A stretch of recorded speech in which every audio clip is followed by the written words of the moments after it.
Assalamualaikum warahmatullahi wabarakatuh. Halo anak-anak, bertemu lagi bersama dengan Ibu Putri. Bagaimana kabar anak-anak pada hari ini? Semoga kita selalu dalam keadaan sehat sehingga kita lebih semangat untuk melakukan aktivitas pada hari ini dan tentunya lebih semangat untuk mengikuti pelajaran Ibu pada hari ini.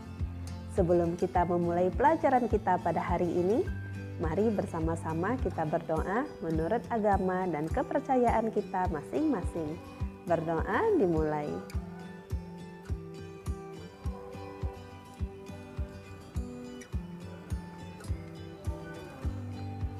Berdoa selesai. Materi pembelajaran kita pada hari ini yaitu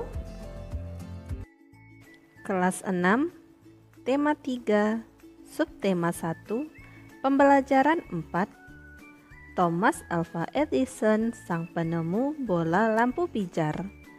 Pernahkah terbayang olehmu hidup tanpa penerangan?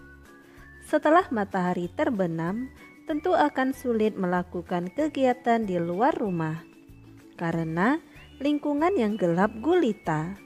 Kegiatan di dalam rumah mungkin juga terbatas. Kita patut mensyukuri salah satu penemuan besar yang mengubah dunia, penemuan bola lampu pijar oleh Thomas Alva Edison. Thomas Alva Edison lahir di Milan, Ohio pada tanggal 11 Februari 1847. Ia tidak pernah menyelesaikan pendidikan resmi di sekolah. Ia hanya sempat bersekolah selama 3 bulan. Edison diajar oleh ibunya di rumah. Walaupun tidak mengikuti pendidikan formal, terlihat bahwa Edison memiliki rasa ingin tahu yang sangat tinggi. Di usia 11 tahun, Edison sudah dapat membuat telegraf sederhana. Di usia 12 tahun, ia memanfaatkan waktu luangnya untuk membaca literatur dan melakukan berbagai percobaan. Pada tahun 1861, ia dapat mencetak koran. Koran terbitannya yaitu Weekly Herald laris terjual. Ia melihat dunia butuh penerangan. Ia menghabiskan waktu selama 2 tahun serta dana yang cukup besar untuk mengembangkan penemuan. Melalui kerja kerasnya, pada tanggal 21 Oktober 1879, lahir lampu pijar listrik pertama yang dapat menyala selama 40 jam. Kegigihan Thomas Alva Edison memberikan hal baru bagi dunia. Rasa ingin tahunya yang tinggi dan sikap pantang menyerahnya mampu mengubah dunia menjadi lebih baik. Identifikasi informasi pada teks eksplanasi di atas. Tulislah informasinya pada grafik berikut. Paragraf pertama, topik masalah, apa yang dibahas pada teks di atas. Yang dibahas pada teks di atas yaitu penemu bola lampu pijar. Paragraf kedua, deret penjelas, siapakah Thomas Alva Edison?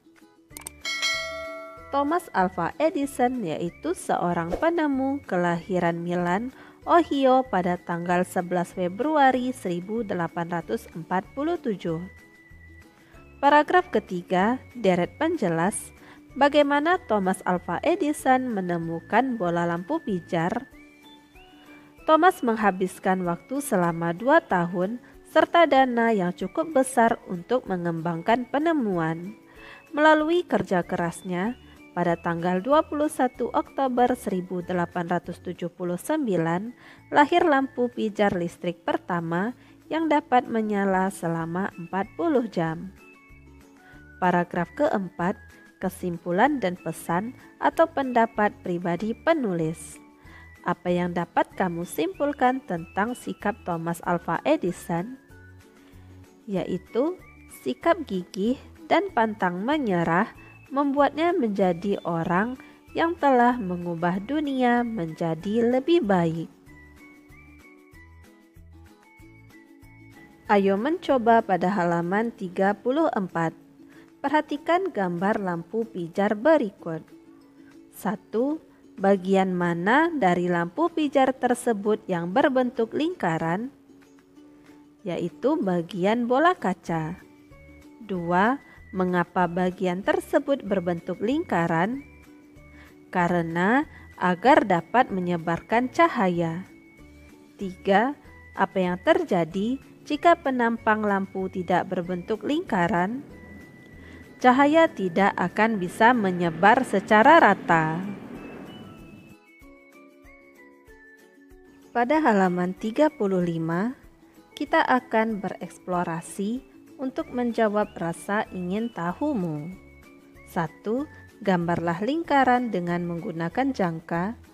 2. Berilah tanda pada titik pusat lingkaran. Kamu dapat memberikan nama P. 3. Ambillah satu titik pada lingkaran, misalnya A. 4. Tariklah garis dari titik P ke A, ukurlah panjang garis AP. Dan 5. Teruskan garis AP sampai memotong lingkaran. Kamu dapat memberi nama titik B, ukurlah panjang garis AB. Lakukan percobaan ini sebanyak 5 kali dengan ukuran lingkaran yang berbeda. Setelah melakukan percobaan, mari kita buat kesimpulan. 1. Bagaimana hubungan antara panjang garis AP dan AB? AP merupakan jari-jari lingkaran, sementara AB merupakan diameter lingkaran. Hubungannya yaitu AP separuh dari AB.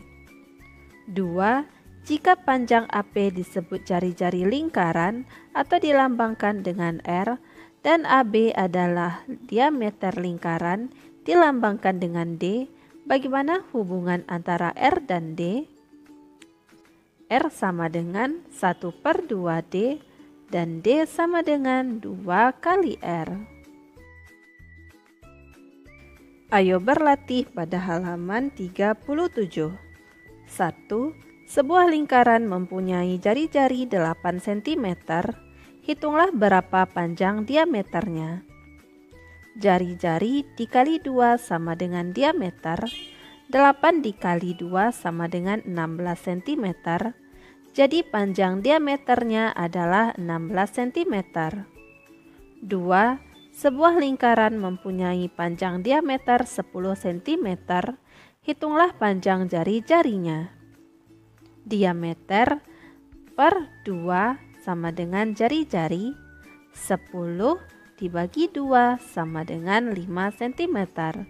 Jadi panjang jari-jarinya adalah 5 cm. 3. Misalkan terdapat 2 lingkaran A dan B. Diameter lingkaran A adalah 2 kali lingkaran B. Jika jari-jari lingkaran B adalah 6 cm, hitunglah diameter lingkaran A. Diameter lingkaran A sama dengan 2 dikali diameter lingkaran B. DA sama dengan 2 dikali DB. DA sama dengan 2 dikali 2 dikali RB. DA sama dengan 2 dikali 2 dikali 6. DA sama dengan 24 cm. Jadi diameter lingkaran A adalah 24 cm. 4. Terdapat 2 lingkaran A dan B. Panjang jari-jari lingkaran B adalah 3 kali lingkaran A. Jika jari-jari lingkaran B adalah 6 cm, hitunglah diameter lingkaran A. 3 dikali diameter A sama dengan jari-jari lingkaran B. 3 dikali DA sama dengan 6. DA sama dengan 6/3. DA sama dengan 2 cm. Jadi diameter lingkaran A adalah 2 cm. Ayo berdiskusi pada halaman 38. Lampu belajar hadiah dari ayah. Setiap malam hari, pukul 19 sampai 20, Siti dan adiknya selalu belajar. Mereka belajar dengan menggunakan lampu belajar. Lampu belajar itu adalah hadiah dari ayah 6 bulan yang lalu. Ayah memberikan lampu belajar kepada Siti dan adiknya supaya mereka giat belajar. Siti selalu menjaga lampu belajar miliknya. Ia mematikan ketika sudah selesai digunakan. Ia juga membersihkannya jika kotor. Sampai saat ini lampu belajar Siti masih dapat digunakan dengan baik. Siti terlihat nyaman saat belajar, berbeda dengan adik Siti yang selalu mengeluh ketika belajar. Lampu belajarnya rusak. Lampu belajarnya rusak karena sering tidak dimatikan. Terlihat juga banyak kotoran yang menempel karena jarang dibersihkan. Ayah berpesan kepada Siti dan adiknya untuk merawat barang-barang mereka. Barang-barang yang dirawat dengan baik tidak mudah rusak. Hal ini membuat barang-barang tersebut dapat dimanfaatkan dalam waktu yang lama. Berdasarkan teks di atas, mari kita diskusikan pertanyaan berikut. 1. Apakah hak yang didapatkan oleh Siti? Hak yang didapatkan oleh Siti yaitu hak untuk belajar, mendapatkan fasilitas belajar, dan mendapatkan perhatian dari orang tua. 2. Apakah hak yang didapatkan oleh adik Siti? Hak yang didapatkan oleh adik Siti sama seperti kakaknya, yaitu mendapatkan hak untuk belajar, mendapat fasilitas belajar, dan mendapat perhatian dari orang tua. 3. Apakah Siti telah menggunakan haknya dengan tanggung jawab? Siti telah menggunakan haknya dengan tanggung jawab karena lampu belajar yang diberikan oleh ayahnya dijaga dengan baik dengan mematikannya jika tidak digunakan, bahkan ketika kotor, lampu tersebut juga ia bersihkan. 4. Apakah adik Siti telah menggunakan haknya dengan tanggung jawab? Belum bertanggung jawab karena lampu belajar adik Siti rusak akibat ia sering membiarkannya menyala dan jarang membersihkannya. 5. Apa manfaatnya ketika kita menggunakan hak kita dengan tanggung jawab? Ketika kita menggunakan hak kita dengan penuh tanggung jawab, maka orang lain akan selalu menghargai kita, selalu dipercaya orang lain, dan kita dapat menjaga hubungan baik dengan orang lain. Amatilah benda-benda yang menjadi hakmu. Apakah kamu telah menggunakannya dengan tanggung jawab? Perhatikan tabel berikut. Benda yang pertama yaitu sendal. Bagaimana kamu menggunakannya? Saya menggunakannya ketika keluar rumah. Bagaimana kamu merawatnya? Yaitu dengan membersihkannya setelah digunakan dan diletakkan pada tempatnya. Apakah kamu sudah bertanggung jawab dalam menggunakannya? Tentu saja iya. Apa manfaatnya ketika kamu bertanggung jawab? Sendal dapat digunakan untuk waktu yang lama.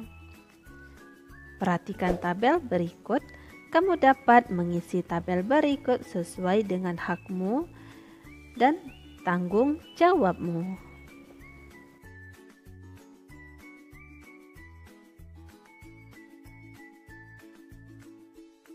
Pada halaman 41, apa yang dapat kamu simpulkan?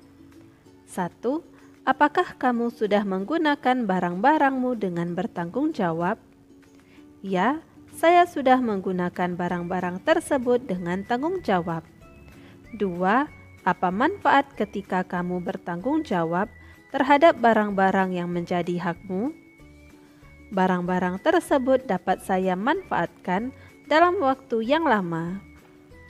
3. Apakah kamu sudah bertanggung jawab atas hak yang sudah kamu dapatkan?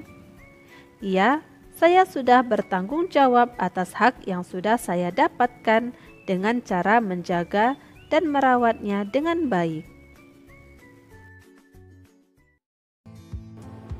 Demikianlah materi yang dapat Ibu sampaikan pada hari ini. Semoga apa yang telah Ibu sampaikan pada hari ini dapat bermanfaat untuk dirimu dan menambah ilmu pengetahuanmu. Jika dalam penyampaian materi ada tutur kata Ibu yang kurang berkenan, Ibu mohon maaf. Akhir kata, wassalamualaikum warahmatullahi wabarakatuh.